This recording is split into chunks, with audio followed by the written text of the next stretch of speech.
leaders in trying to figure this out was, you know, well, what if I send a student, instead of taking senior English at my high school, I send them off to the community college and they get an English credit. You know, that's the dual enrollment concept. You know, can we do that, and will we mark that? Will we work that into the cum laude or not? And so, again, I think at that point, there's going to be a variance about what we can and can't do, depending on how much information you actually get from the colleges. We have a curriculum of learning expectations. It would be very easy if we can kind of have this conversation with our community college or our university to say, when you give students this basic English 101 course, can you tell us what are the learning expectations, and can you actually give us a report after to tell us whether students are, you know, when our student goes to you, they've got an average of an A, you know, from you, because they're still in the traditional system, but can you interpret that for us into our learning goals? You know, if they can, that'll be great. If they can't, then we say, well, we can still recognize it, and we'll find ways to recognize it on the transcript. So, the final part about the scoring pattern is we took it one step further, and we said, you know, that the GPA, the concept of a GPA, is really ingrained in the structures of high schools and colleges. And so what if we can't really get rid of that type of designation? Maybe we need to have that, and we need to provide that for our learners. So this is one opportunity and way of doing it. We can say that through that scoring pattern, if you are determined to be at magna cum laude status, that you would have a GPA of 3.75.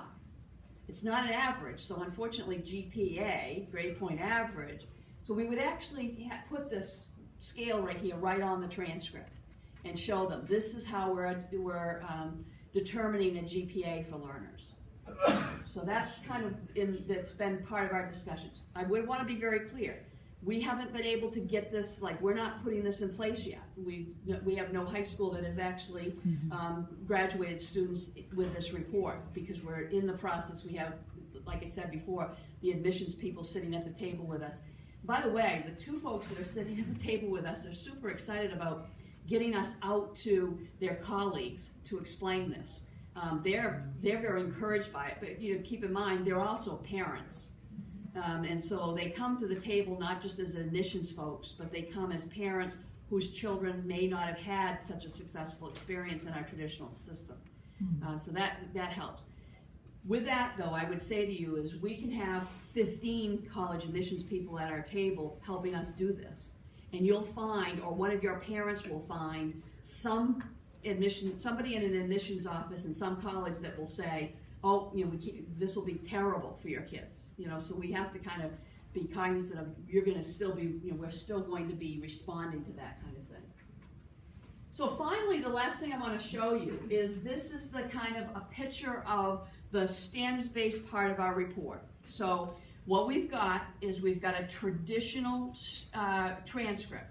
We're changing what I call the front part of our transcript so that you cannot see when a student has met standards in traditional courses, but it is still a very traditional course type of report out. The course grades are determined by defining that this course addresses these learning targets, and these are the scores that students have gotten on the learning targets, and this is the average. So we're still doing that piece on the front side.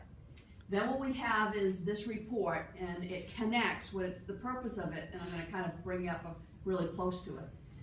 What this report does is it connects the traditional reporting out on courses to standards, to measurement topic and standards. So what you see here, and I kind of gave you a preview a while ago, that we were going to fill in this second column, the second row rather.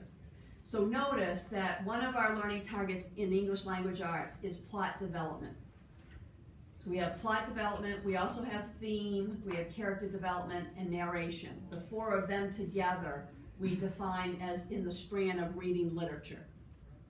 Let's make the assumption, let me back up a second. So under plot development here, what you see listed are all of the courses, the high school courses, that a learner has participated in the process of developing those proficiencies, those learning target proficiencies.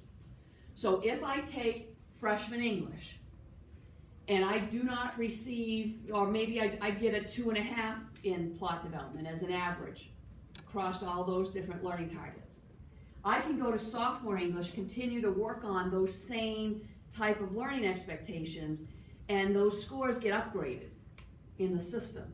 So even though I may have left what I call my traditional freshman English class with some sort of a score, I know that when I go to my sophomore English class, that my freshman English score can continue to change and adjust based on my proficiencies. Not adjust downwards, 2 minutes, instead upwards. So we're not saying you can go down, we're saying that you can improve it and increase it. So what we're trying to do is tie the activity that goes on in courses, seminars, workshops, book talks, whatever they are, with the actual learning expectations. And so that's why you see here, and then I just kind of gave you a series of slides. When you see these slides up close, if you download them off the website, you will see just a better, some other descriptions here of, what all these scores result. We average these scores to get that strand score. Our schools right now are making decisions about at what level will they report. Will they want to report at the measurement topic level, and this report becomes a little bigger because it includes all those details, or the report is going to just include reading literature with a score on it, and so that gives the college admissions folks or anyone else a little bit more detail about what I'm proficient in. So that kind of concludes the actual slides for the transcript. We want to open it up for questions now? Yes. So the transcript isn't ready yet, but are the practices occurring? Are the practices in terms of shifting to these systems? Yes. So we have about a little over 30 schools in the cohort, and we have them in all different places in their learning, so to speak. And so some are transitioning into the 1-to-4 scale. Some have already shifted into the 1-to-4 scale. There are 2 or 3 of our systems that are so close, they absolutely need this because their freshmen are going in and they need to be able to show parents that there are plans, we already know what we're doing, that instead of leaving them up in the air. But no, we don't have a high school that has actually adopted this at a level, and most of them will be showing this probably in the fall to that incoming class. And they've been trying to sort of shift the practice in their high schools in terms of a 1-to-4 scoring scale so that they're ready for this type of thing. Questions? Are there any software providers yet as far as like student information systems that have worked on incorporating it or anything at all so that it can be interfaced with databases and so forth? Yes, so we use student information systems, and then we have the learner management system. The student management systems for all of us are either things like PowerSchool, Infinite Campus, there's a variety of other Administrator Plus, that type of thing. The learning management system that we're using is Empower. And that 3Shapes company, the developer of that company, that software program, is the one that's sitting with us at our committee level, helping us devise this scoring pattern. So Admin Plus is actually one of the vendors looking at it? So let me be clear, this report will sit in that Empower program. And Empower can talk with your student information system. But we're not in direct contact with the actual student information system people. Okay? So with regards to your transcript at the end, when you showed that there were 3 different courses for the same standard, so can you speak to the plot development, and you have a 2.75? So theoretically, if a child were to get a 2.0 for 2 of those years, but then a 4.0 average on those assessments, then what would show up as their overall MT score? Would it be an average of those 3 scores together? So if it's an average across the measurement topics, so you just mentioned that this measurement topic average might be 2.5, and then after the next year it might be 3.2 or 3.5 or whatever. The 3.5 is what shows. Okay. What if the child went 4.0, 4.0, 2.0? Would it stay as a 4.0? Mm-hmm. Yeah, it would. Okay. Yeah. Okay, just curious. Yeah. I'm trying to think through how. And this is exactly what we're doing right now, saying, okay, what would be the possible scenarios? But we've been trying to be really clear that we want that not yet attitude, you know, so even though they finish a freshman English class, that of course, English is a good example where, because all those skills are being repeated over and over again. If it's an algebra class, it might be a little bit different. People might say a little different because there might be some standards that, because again, our courses are still time-based. That's a big challenge. And so what some of our schools are doing is trying to identify a time during the day where they call it like power goal time, and where learners can go back and work on standards that they hadn't met before. And we just want the promise to be that in the end, after the 4 years, on that day, we will provide a historic picture of what you've done. But never is there a time in between here where you can't go back and keep working. So, high school teachers motivate kids to finish assignments with points. So how are you overcoming that? The motivation piece? Yeah.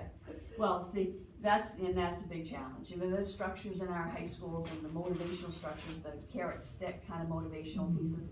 I had a high school teacher say to me a couple of years ago when we asked them to go out and try to have students track their learning, and to not focus so much on points and so forth.